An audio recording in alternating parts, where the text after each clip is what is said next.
Good evening. On behalf of Engineers Australia, I'm delighted to welcome you all to our Thought Leaders series Permeable Paving Design webinar. Firstly, and in keeping with our custom, Engineers Australia acknowledges the traditional custodians of the country throughout Australia and recognises their continuing connection to land, waters and community. We pay our respects to them and their cultures and to elders past and present and emerging. My name is Ben Main from Engineers Australia. Before we get started, I'd like to acknowledge that this evening's webinar is being hosted with Engineers Australia's industry partner, Urban Stone.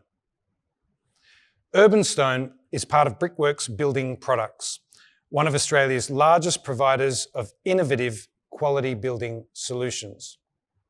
The beauty of Urban Stone lies in its creative design by excellence. By combining natural stone with a high-strength cement concrete mix, Urban Stone provides paving that is not only extremely durable, but also features the natural beauty of real stone. Urban Stone paving and accessories form a complete and integrated landscaping system.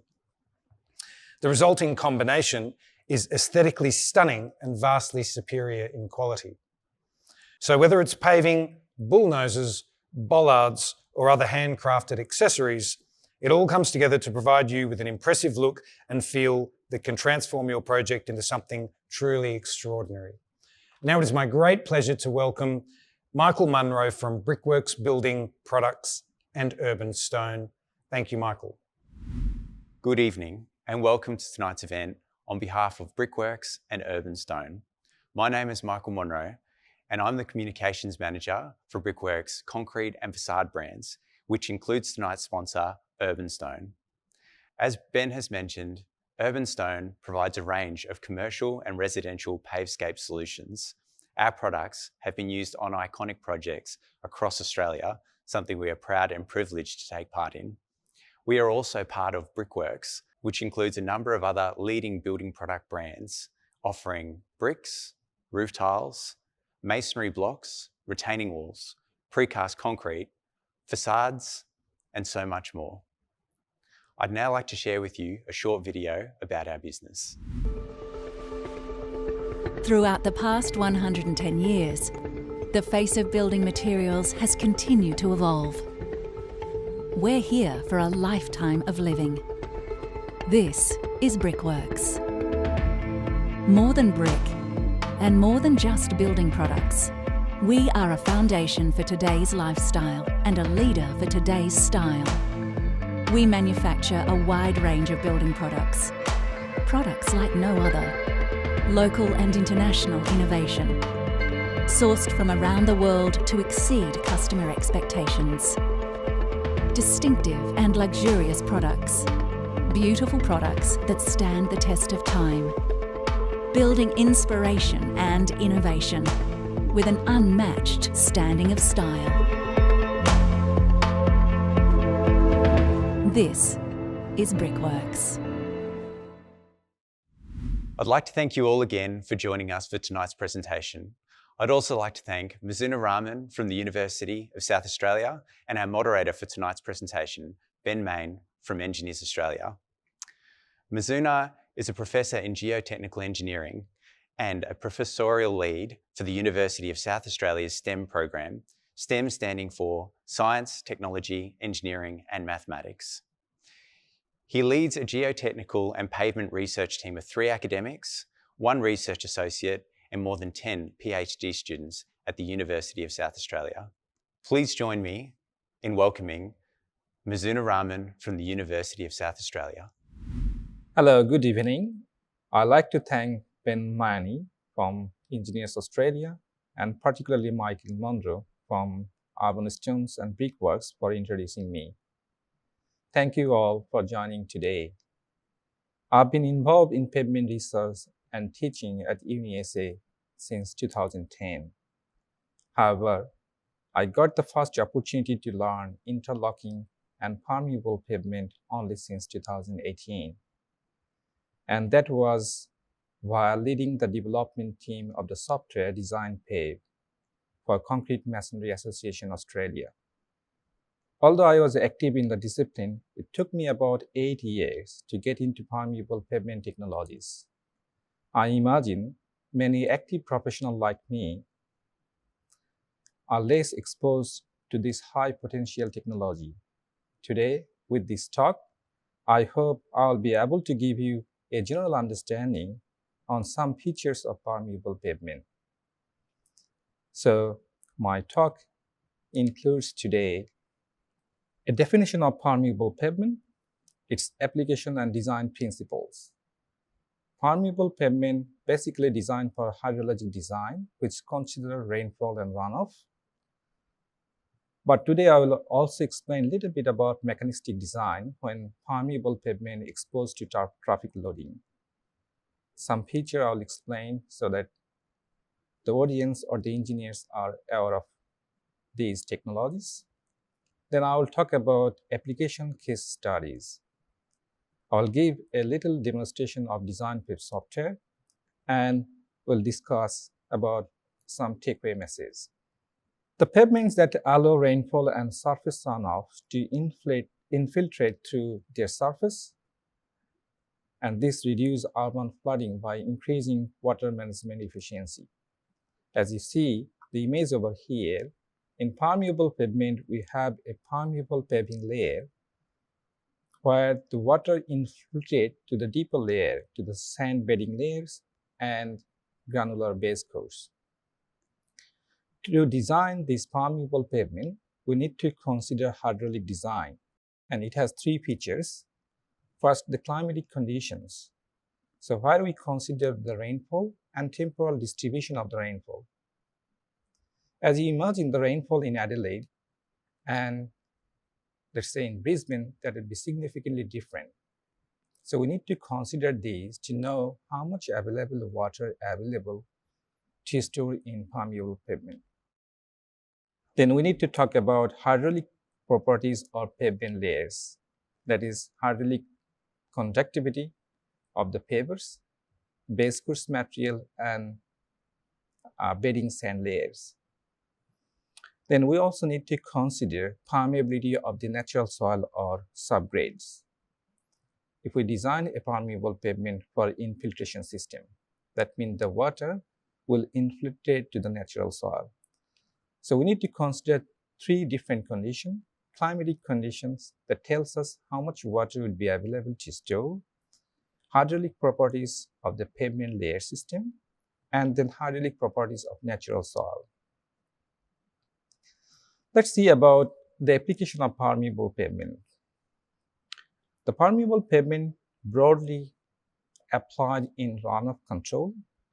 Often we know about that as a flood control, water quality control, and water harvesting.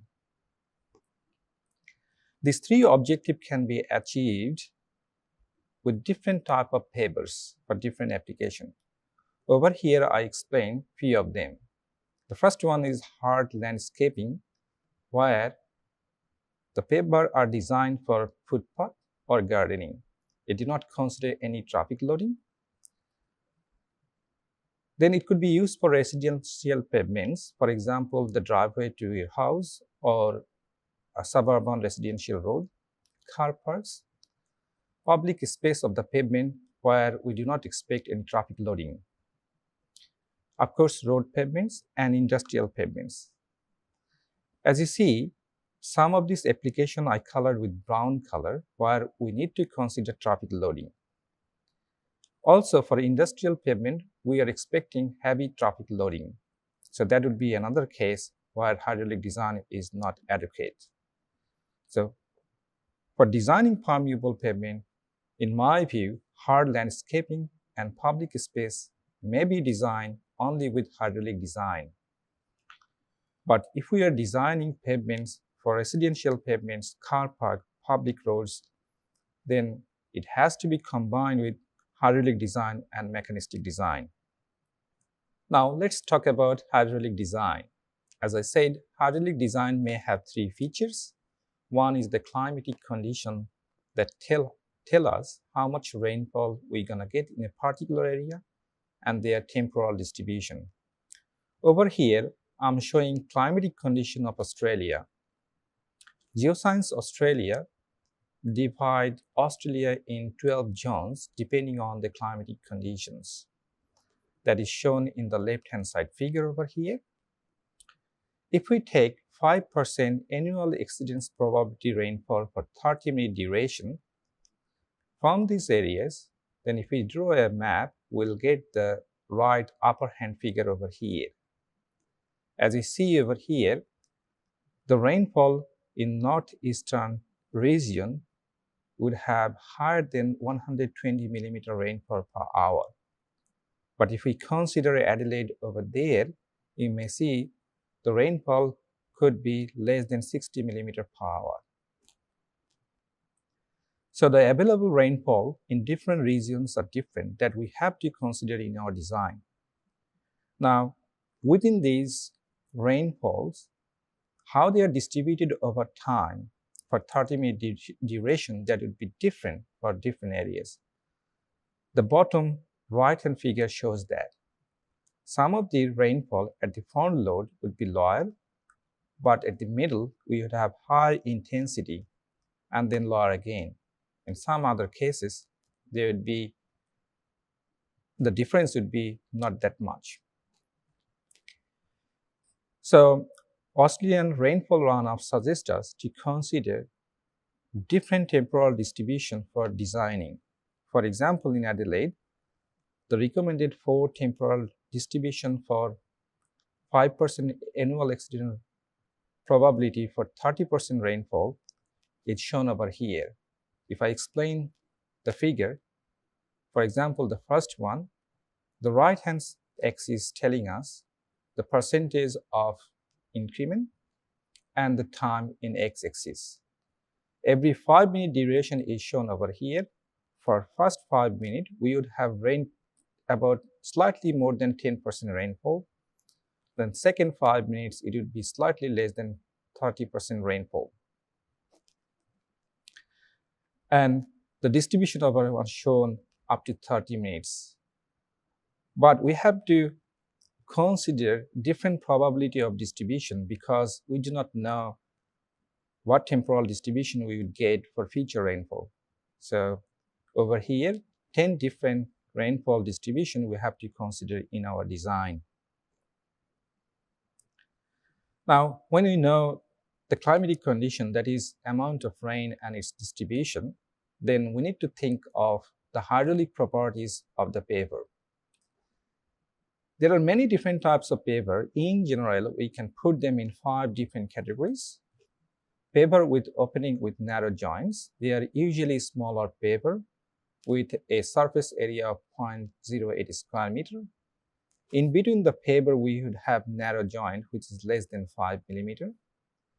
For this kind of paver, we need to consider permeability after 10 years of service. The design standard from CMMA suggests us the following permeability. For this paver, 900 liters per second per hectare, or 9 times 10 to the power minus 5 meter per second. If we look at different type of paver, the next one is the porous paver. It could be porous concrete or porous permeable paver. Again, the hydraulic conductivity is shown in green fonts over here. That is 200 liters per second per hectare, or 2 times 10 to the power 5 meter per second.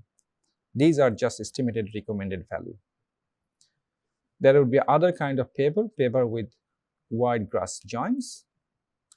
The other features are given over here. It facilitates the grass growth, enlarged joint opening less than 25 millimeter. The recommended permeability is given in the blue fonts. The fourth type of paver is widened joint. It's very common, and I will show you some example later to the presentation today. Again, the surface area is quite smaller, 0.08 square meter. Enlarged joint opening or width would be less than 13 millimeter.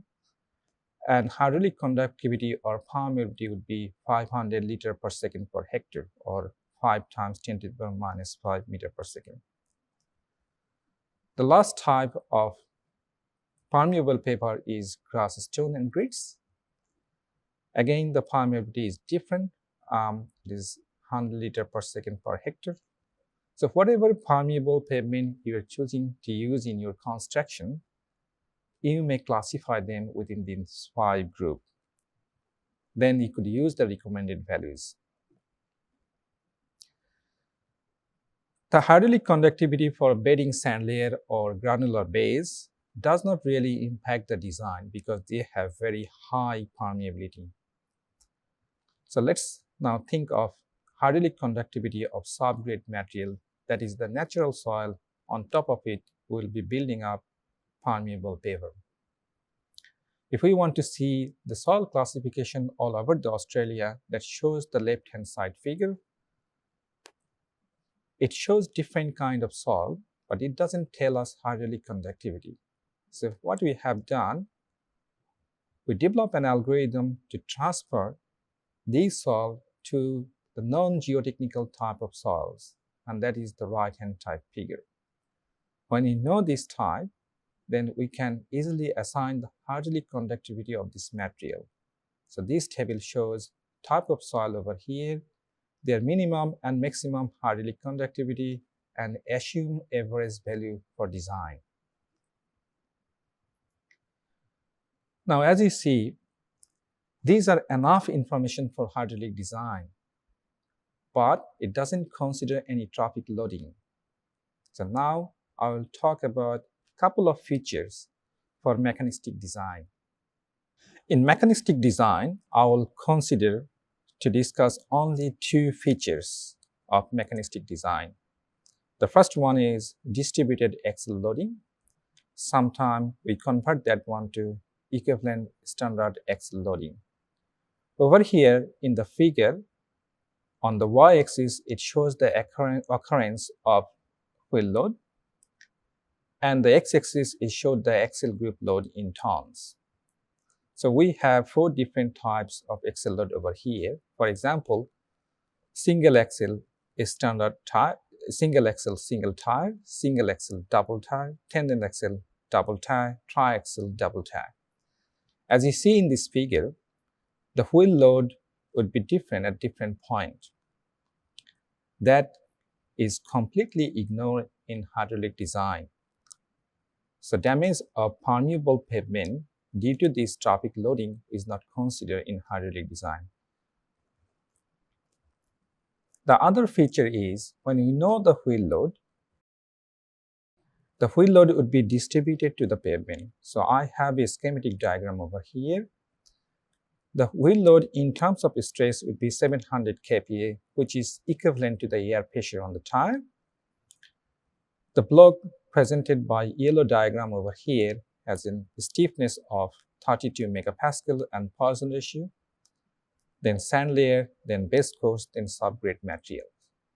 So what is important over here, the elastic properties of these layers are important to calculate the stresses underneath the pavement. We can use a little technique, it's called equivalent thickness method, to calculate this stress, or finite element method. In the right-hand figure, I compare to this method, and this shows very close similarity. Now, in mechanistic design, a pavement will fail due to excessive permanent settlement at the subgrade layer. So if we know what would be the vertical stress and tangential stress at subgrade layer, that would help us to estimate what would be the permanent settlement at that layer. And that tells us the design life of the pavement. In principle, if the stress is too high, the permanent settlement would be high. So we can use the base course thickness to reduce the stress, to reduce the settlement, that will increase the length of the life of the permeable pavement. There are many other features in mechanistic design that is implemented in DesignPav software that I won't talk today. So let's move on to the applications. Over here, I'm showing the line diagram of coupled with a rainwater garden system. The study done by Professor Simon Beecham. In University campus, we have a permeable pavement underlying a storage system that shows at the bottom of this diagram. The water stored in the permeable pavement will be used to irrigate a garden that shows in the green diagram on the top of permeable pavement. In the irrigation system, we have two moisture sensors that monitor the moisture. If it reduces to a certain level, then pump activates and then irrigate the rainwater garden. This thing is self-sustaining. It uses a solar panel, a storage battery, and a submersible pump for water supply. If we look at this system from construction, on the left-hand side is the trench excavation for the permeable layer. Then the right-hand side is an impermeable membrane, then gravels. Then that is after construction. And a close shot shows in the right-hand side. This was constructed about 10 years back, and total material cost about $2,200 per car park. Now, water stored in the system will irrigate to the garden on the left-hand side. You see the newly formed garden over there. And after some time later, the self-sustained garden shown in the right-hand figure. This garden is still active at UniSC campus. So it shows that the permeable pavement can be used for self-sustained gardening. Now, permeable pavement can be used for carbon-neutral pavement construction. A typical tree may capture about 20 kilograms of carbon per annum, or about 1 ton over a 50-year lifespan. A study shows that a 9.9, about 10 trees would be required to offset a 100 millimeter square pavement construction to make it carbon neutral. That means 1 tree per 11 square meter of permeable interlocking pavement. This study will expand it further. Over here, in the right-hand figure, we are looking at, on y-axis, over average daily water requirement, liter per tree, and in x-axis, the size of the tree. A small tree with a canopy of 1 square meter, medium tree with a canopy of 9 square meter, and large tree with 16 square meter. Now, the water demand for these trees would be different for different time of the year. So it shows in January, February, March, April. The dark, thick, black line shows the average of it. Now, if we consider two different trees in Adelaide, for example, eucalyptus and acacia, it shows the biomass on y-axis and the time of the year or age of the year in years. It shows that over the year, the biomass of the tree would be increasing. About 50% of the biomass is carbon. And how much carbon sequestrated in tree, that can be calculated by normalizing the atomic weight of carbon dioxide. So in this figure, we put carbon dioxide sequestration kg per year per meter square of the tree and the years in the x-axis. When the tree is smaller, then the carbon sequestration shows in a narrow range over here. The top range is eucalyptus and bottom range is acacia. Over here, it shows that medium tree and the large tree. As the tree goes older, carbon sequestration increases per year. Now over here, we look at total runoff water harvested in kiloliter per year in y-axis and the thickness of the base course for different cities. For example, over here we consider Sydney, Brisbane, and Adelaide. As you see, as the thickness of the base course increases, water harvesting is increasing in different cities. The most quickly harvested water in Sydney and later in Adelaide. Over here in the line diagram, we showed the water requirement of 88 trees. So what does it mean? The water requirement for 88 trees, irrespective of these cities, can be achieved with 250 millimeter base course thickness. Now in the right-hand figure, we look at total carbon dioxide captured by the tree and the number of years.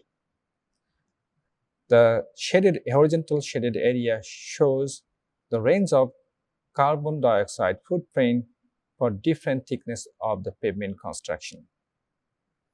Now it shows that in 12 to 15 years, the carbon we emit for construction of this pavement can be sequestered by this tree. So that means 12 to 15 years, this pavement would be carbon neutral. And after that, they would be negatively contributing. Here is an example. This is a car park. During construction, these are the juvenile tree. After some years, the tree grown up.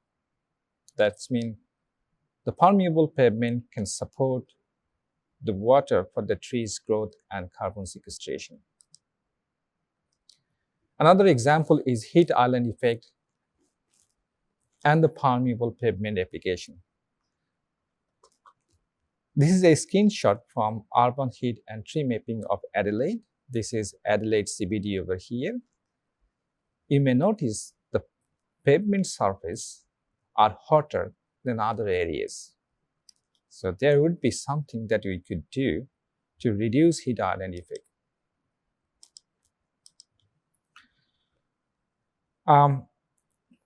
To look at the heat island effect, we need to consider many parameters: surface and internal temperature, conductive heat flux, net radiation, solar reflection or albedo.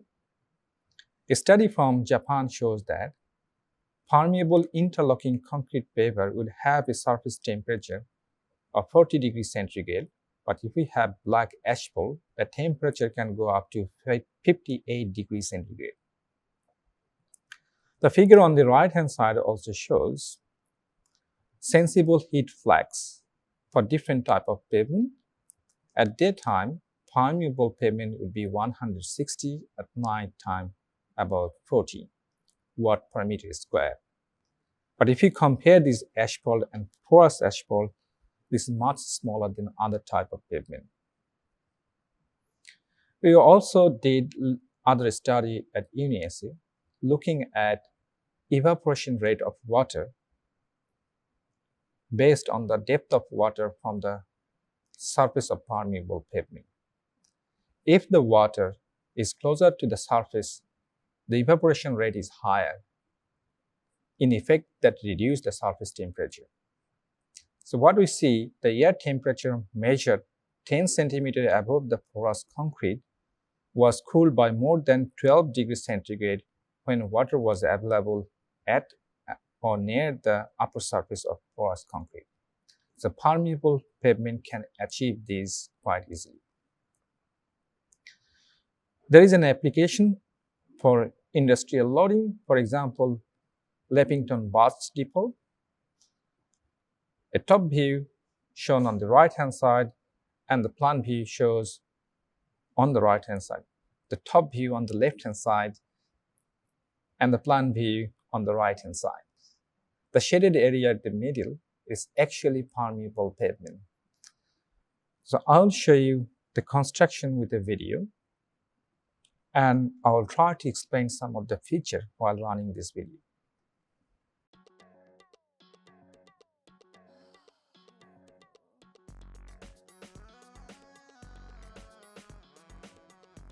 What I see over here is the construction of interlocking pavements and also permeable pavement. The video on this part are the construction of interlocking pavement.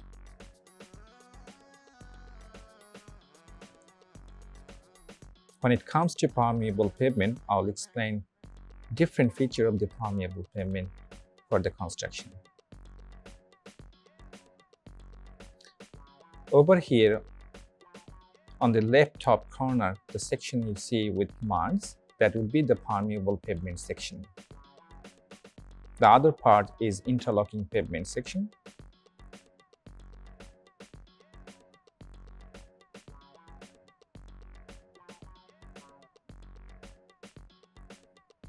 The good feature of this construction, you can do the construction very quickly.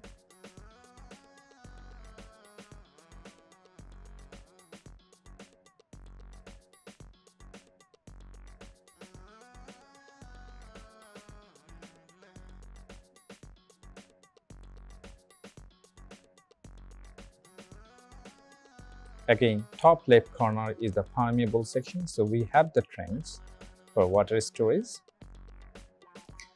Now we are putting different kind of material, geocentrics, impermeable layer, then single size granular base for water storage.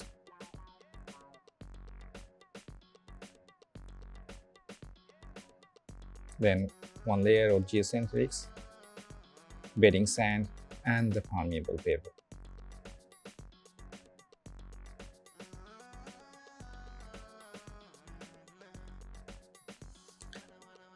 I hope you get good understanding on the construction of permeable paver in this video.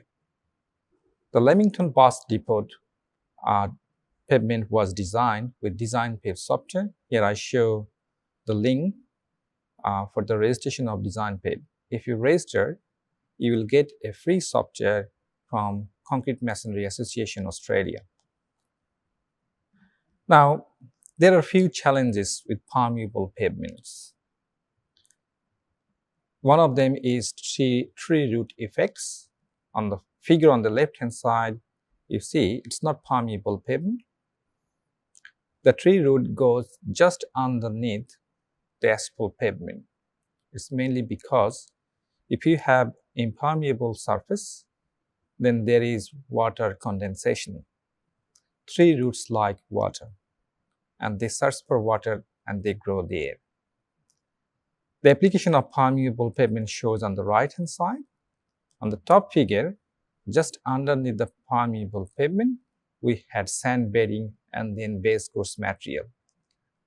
And we can see small tree roots on the base course. It's mainly because permeable pavement stores water in the base course and tree roots encourage to grow near to the water. Underneath these, we have subgrade material, that is clay soil. They store water for a long time. They do not dry out like sandy or base course material. Bigger tree roots are encouraged to grow in subgrade layer underneath the permeable pavement. So this may be a good thing, but it needs further investigation. The other challenges is traffic loading in permeable pavement. Construction of permeable pavement in road intersection are getting common these days. Many city councils are using that. Here I show you two photos from Adelaide, and it is a bit difficult to see, but you could see the undulation, the settlement of permeable pavements. The settlement are more than 60 or 70 millimeter. So this is not acceptable or comfortable ride for the driver. This design has to be designed with traffic loading conditions so that the base course material satisfies the traffic loading. Also, it satisfies the permanent settlement at subgrade level. And the other thing it could cause if that is an infiltration system. A traffic loading and infiltration system just underneath the permeable pavement may not be a good idea in Adelaide. Water makes soil softer, particularly clay soil, and base course material tend to settle in the subgrade level, and that could cause this kind of problem. But still, it needs further investigation. Hydraulic design of permeable pavement may incorporate Australian rainfall recommendation for 2016. There is a way to design permeable pavement with earlier recommendations, but we need to use ARR 2016, although it takes a little bit more work than previous design. Most permeable pavement may involve traffic loading, and their hydraulic design should be combined with mechanistic design. If we look at the application of permeable pavement these days, car park, residential pavements, all involve traffic loading that should be included in the design. Some application today I showed you that suggest that self-sustained rainfall garden, carbon neutral construction, heat island issue, heavy loading areas pavement design is possible through permeable pavement. There are lots of unknown and challenges exist, but considering the environmental benefit, engineers should consider innovative application of permeable pavements. Thank you everyone for joining and listening to my presentation. I hope you have found this presentation insightful. Thank you, Professor Rahman, for your insightful presentation. That's all we have time for today. Please join me again in thanking Professor Rahman for his time and input. I would also like to thank Engineers Australia's industry partner, Urban Stone, for their support. Thanks again for joining us, and we hope to see you at our next Thought Leaders Series event.